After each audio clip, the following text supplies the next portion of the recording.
So now in this video we are going to revise strategic analysis. सबसे पहले हमें जानना है कि strategic analysis है क्या. तो we are going to talk about what is strategic analysis. Institute ने एक इम्पॉर्टेंट वर्ड यूज़ किया है सॉलिड एनालिसिस, तो वही वर्ड हम भी यूज़ करेंगे. Strategic analysis is a solid analysis of companies external and internal situations. लेकिन ये करते हुए हमें दो इम्पॉर्टेंट सिचुएशन कंसिडरेशंस को दिमाग में रखना है. Keeping to important situational considerations in mind. सबसे पहला company's internal competitive capabilities, strengths, resources, weaknesses and market position, और इंडस्ट्री एंड कॉम्पिटिटिव कंडीशंस. अब इसे याद करने के लिए एक छोटा सा माइंड मैप बनाया है. Strategic analysis is a solid analysis of internal and external conditions, लेकिन keeping to situational considerations in mind. सबसे पहले company's internal competitive capabilities, resources, strengths, weaknesses, market position, और दूसरा industries competitive conditions.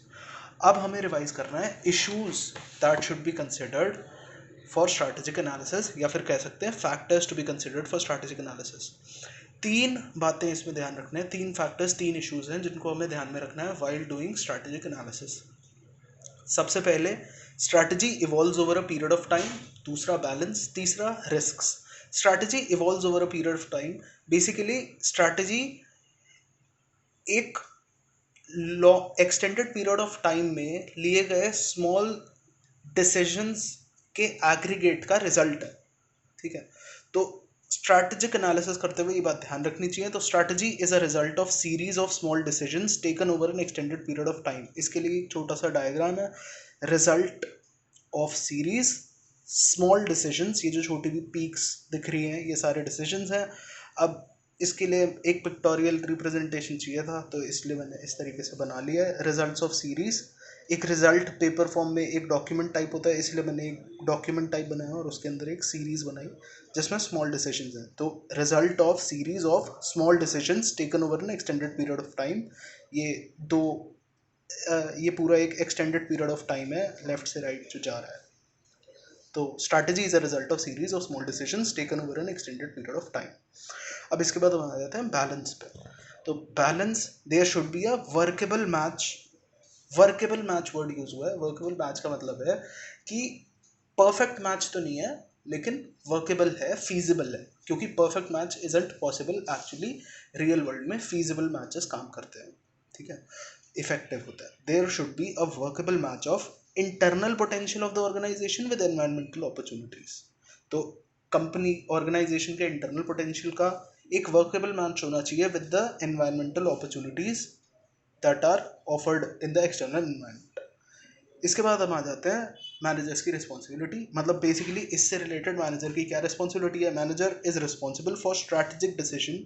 Management responsible for strategic decision must balance opportunities, influences and constraints. जो भी manager strategic decision ले रहा है उसे तीन चीज़ों को बैलेंस करना पड़ेगा. OIC. O opportunities, I influences, C constraints. इसके लिए एक छोटा सा डायग्राम है, अगर ये पिक्चर याद रहे तो OIC याद आ जाएगा बैलेंस से रिलेटेड. अब आते हैं हम रिस्क्स पे. रिस्क्स थर्ड इशू है जो कंसिडर करना जरूरी है स्ट्रैटेजिक एनालिसिस करते हुए. रिस्क बेसिकली दो तरीके हो सकते हैं, external risk, internal risk. External risk occur होता है because of inconsistency between the strategy of the organization and the forces in the external environment. और इंटरनल रिस्क अराइज होता है because of inconsistencies between strategy of the organization and the capacity और capabilities of the organization. तो external risk के बारे में ये लिखा हुआ है, occurs due to inconsistencies between strategies and forces in the environment. Internal risk occurs due to inconsistencies between strategies and firm's capacity. अब ये तो हमने रिस्क के टाइप्स को एक्सप्लेन कर दिया. इंपॉर्टेंट क्यों है? इंपॉर्टेंट बेसिकली हमें स्ट्रैटेजिक एनालिसिस करते हुए करना क्या है रिस्क से related. An important aspect of strategic analysis is to identify potential imbalances और रिस्क्स.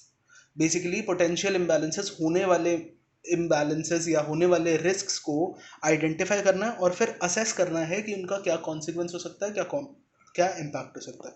हो गया स्ट्रैटेजिक एनालिसिस.